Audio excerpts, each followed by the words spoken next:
Hey class, I chose Australia as my country since it's a place I've always wanted to visit. I chose this country because of the uniqueness of the wildlife, the sea life, beaches, architecture, and to learn a little more about a place I'd like to see one day. What comes to mind when you think of Australia? For me, my first vision was kangaroos laying on a beautiful beach picture above. But the country is a lot more, and each territory is different depending on its geographic region. But most of the population does live around the coastlines.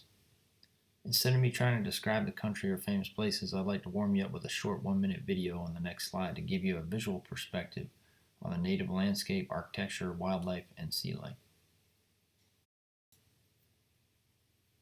This video shows various diversity of wildlife and sea life native to the country, but it also combines the unique architecture shown in Sydney.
Alright, for the agenda, I'll be discussing where Australia is geographically located, which ties into the foodways and local cuisine.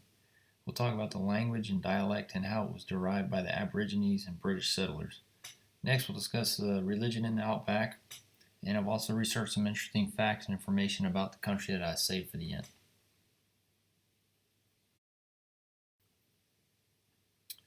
So, for the location, Australia, obviously, you guys know, is located between the South Pacific and Indian Ocean, just south of India, Indonesia, and Thailand. The island of Tasmania lies due south, just a small island down there, with New Zealand to the east. Australia is the sixth biggest country in the world, roughly the size of the United States, as you can see on the right there, that country, orange and green, that overlaps it.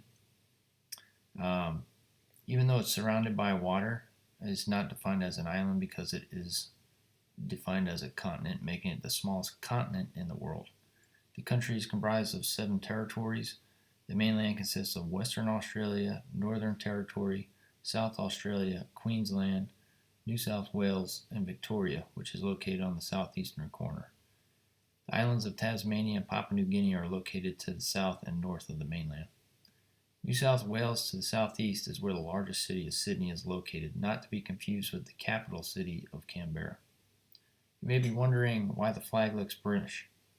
The Union Jack in the upper left corner is the flag of Great Britain and an obvious symbol of Australia's connection to Great Britain after they discovered it in 1770. On the right side of the flag you can see the Southern Cross. This is a constellation that is visible in the southern hemisphere. It was an important orientation point for sailors. Nowadays, you're likely to find many an Aussie man with a Southern Cross tattoo. Finally, in the bottom left side, there's the Commonwealth Star. The Commonwealth Star has 7 points for Australia's states and territories.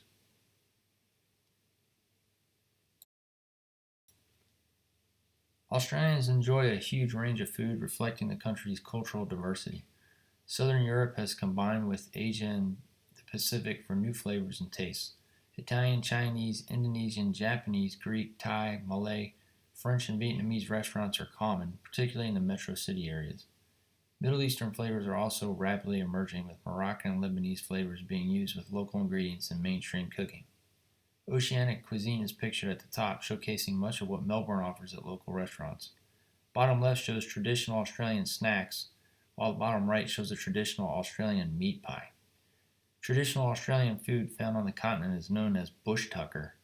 Meat entrees featuring kangaroo, buffalo, crocodile, and emu can often be found on local menus. The meat pie, located in the bottom right of the slide, depicts a flaky pie filled with native meat and tomato sauce on the top. Historically, there has never been a cuisine typically regarded as authentic Australian. Instead, the food here has evolved with the distinct layers of flavors each new culture has added. Oceanic seafood is popular and also influenced menus in places like Melbourne.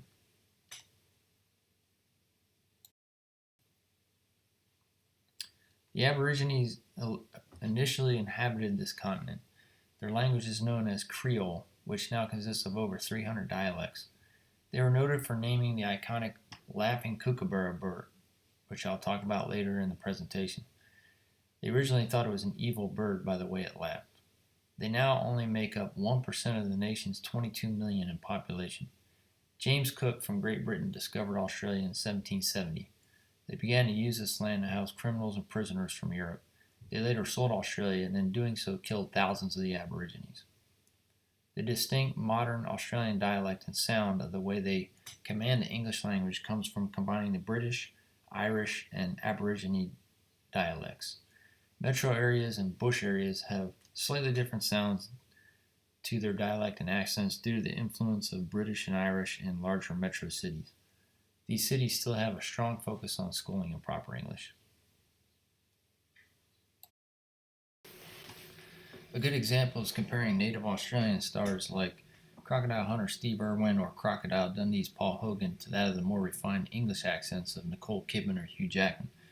On the left you see Steve Irwin and Paul Hogan, the stereotypical bushman that links back to the days of the Aborigines, pictured left center.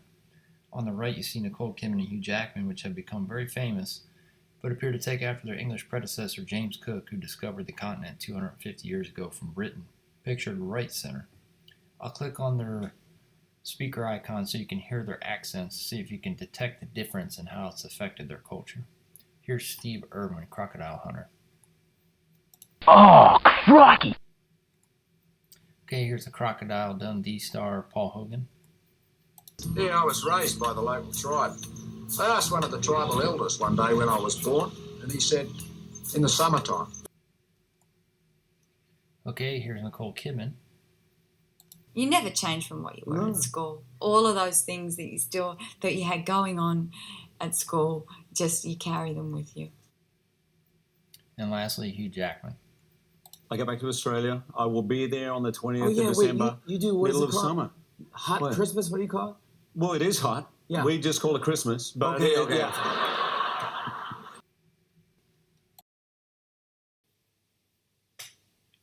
Australia's major religion is Christianity, from its English roots, of course.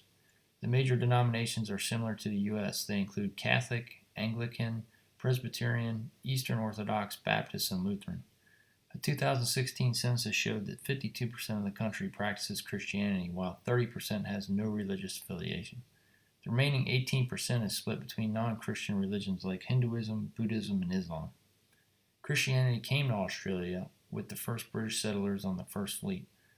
Of the convicts and settlers, most were members of the established Church of England and Ireland, with lesser numbers of nonconformist Protestants, Catholics, and other faiths. The influence of Islam, Buddhism, and Hinduism represents religious cultures that stem from regions nearby, like India and the Middle East.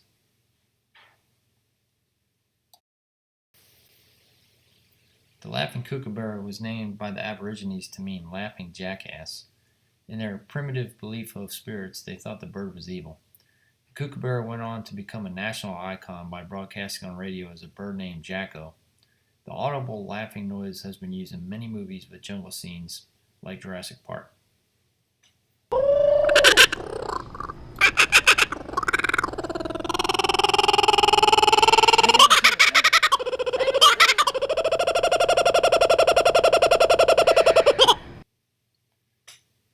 Danish architect Jorn Utzon, the Sydney Opera House is one of the most iconic pieces of architecture in the country. The project took 14 years and $102 million as it was vastly more complicated to build from the outlandish first cartoon sketch of the exterior. Utzon would later quit the project as pressure from politicians were mounting about the cost and estimation of completion. While the cost and time of construction went way over the 6-year, $7 million budget, the government made the money back in the Opera House's earnings in just a few years after opening. It is now a huge tourist attraction that rings in over $100 million a year. The building was opened in 1973 in Sydney Harbor and boasts a 2,700-seat concert hall, 3 theaters housing over 2,500 seats, a 400-seat auditorium, 2 recording studios, an outdoor forecourt utilizing the monumental steps as seating for a wide variety of events. One of the things I found very interesting while researching the structure was the Vivid Symphony Annual Festival of Light, Music, and Ideas that is shown on the right. This festival takes place in the city of Sydney, but the centerpiece is the immersive light projections on the sides of the Opera House. This can be seen from the harbor itself or anywhere on the harbor mainland.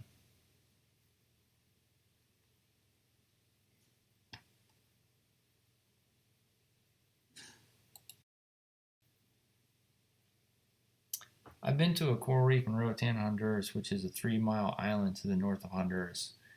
However, after researching the Great Barrier Reef, I did not realize the magnitudes or the size, nor did it encompass islands and other things like deep coral coves.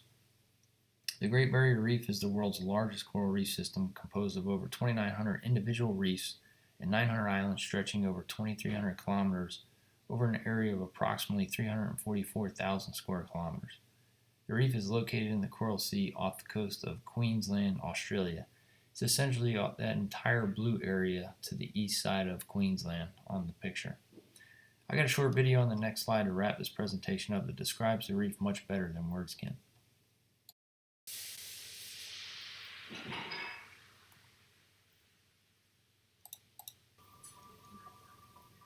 Reefs are often referred to as the rainforests of the oceans. They're home to more than 1 million species, including 1/4 of the world's fish, but they occupy less than 1% of the ocean floor.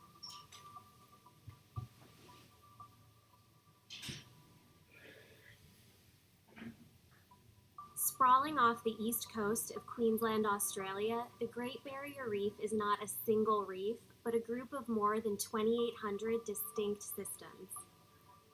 It stretches more than 1,250 miles north to south and covers 135,000 square miles in total. Culturally, the reef has been a rich part of the landscape for Aboriginal and Torres Strait Islander peoples. They canoed, fished it, and shared myths about its creatures for generations. Divers and other tourists descend on the tropical waters of the Coral Sea. Temperatures are warm enough for enjoyable swimming and diving year-round. Peak tourism on the reef is April through November. Take day trips for snorkeling, diving, and whale watching. For more remote locations, you can charter an overnight vessel. For a bird's-eye view, take a flight over the massive reef system, much of which lies close to the surface in clear, warm waters. The decline of coral reefs has been well documented. In recent years, the Great Barrier Reef suffered coral bleaching events that damaged 2/3 of the reef. Sea temperature rise, acidification, and extreme weather are some of the factors putting the reef at risk. Conservationists and the Australian government are working hard to save the Great Barrier Reef, one of the most biologically diverse places on the planet.